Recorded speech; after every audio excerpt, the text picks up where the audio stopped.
क्या कलयुग में राम आएंगे? शास्त्र, आस्था और आध्यात्मिक दृष्टि से एक विस्तृत विवेचन। भूमिका। हिंदू धर्म में युगों की अवधारणा अत्यंत प्राचीन और गहन है। सतयुग, त्रेतायुग, द्वापर युग और कलियुग, इन चारों युगों का अपना अपना स्वभाव, धर्म और अधर्म का अनुपात है। त्रेतायुग को मर्यादा का युग कहा गया, जहां मर्यादा पुरुषोत्तम राम का अवतार हुआ। आज हम कलियुग में जी रहे हैं, जहां अधर्म, स्वार्थ, अहंकार और भौतिकता का प्रभाव अधिक दिखाई देता है। ऐसे समय में भक्तों के मन में यह प्रश्न स्वाभाविक रूप से उठता है, क्या कलियुग में फिर से राम आएंगे? यह प्रश्न केवल एक जिज्ञासा नहीं, बल्कि करोड़ों श्रद्धालुओं की आस्था, आशा और विश्वास से जुड़ा हुआ है। युगों की अवधारणा और ईश्वर का अवतार। हिंदू शास्त्रों के अनुसार जब जब पृथ्वी पर धर्म की हानि और अधर्म की वृद्धि होती है, तब तब भगवान किसी न किसी रूप में अवतार लेते हैं। यह सिद्धांत हमें श्री कृष्ण के उपदेशों में स्पष्ट रूप से मिलता है। भगवद गीता में कहा गया है, यदा यदा हि धर्मस्य ग्लानिर्भवति भारत, अभ्युत्थानमधर्मस्य तदात्मानं सृजाम्यहम्। अर्थात जब जब धर्म की हानि होती है और अधर्म बढ़ता है, तब तब मैं स्वयं अवतार लेता हूँ। इस श्लोक से यह सिद्ध होता है कि ईश्वर का अवतार युग, समय और परिस्थिति के अनुसार होता है। त्रेतायुग में राम का अवतार। त्रेतायुग में जब पृथ्वी पर रावण जैसे अहंकारी और अत्याचारी शक्तियों का प्रभुत्व बढ़ गया, तब भगवान विष्णु ने राम के रूप में अवतार लिया। भगवान विष्णु ने राम रूप में जन्म लेकर यह संदेश दिया कि धर्म केवल उपदेश नहीं, बल्कि व्यवहार में उतारने की वस्तु है। राम ने पुत्र, पति, राजा और मानव हर भूमिका में मर्यादा का पालन किया।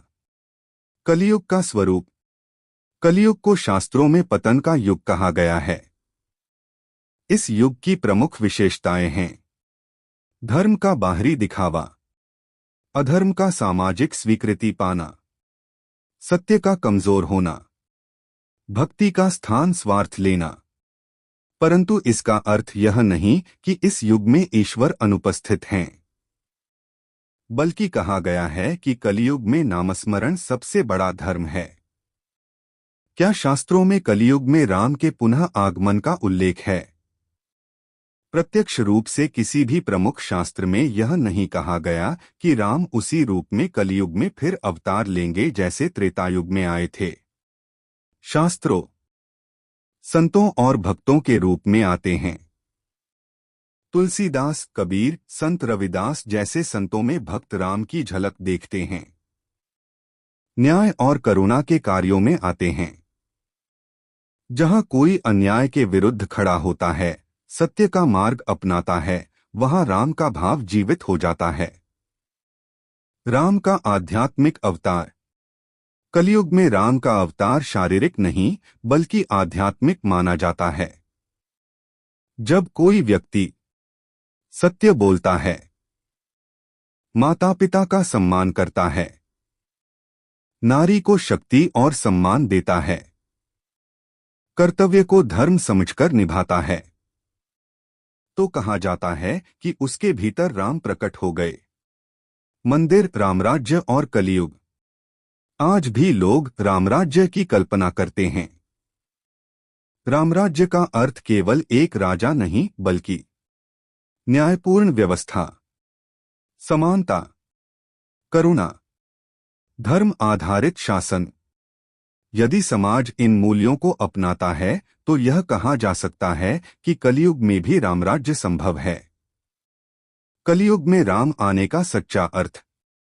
कलियुग में राम के आने का वास्तविक अर्थ है मानव के हृदय में धर्म का जागरण, अहंकार का त्याग, भक्ति और कर्म का संतुलन।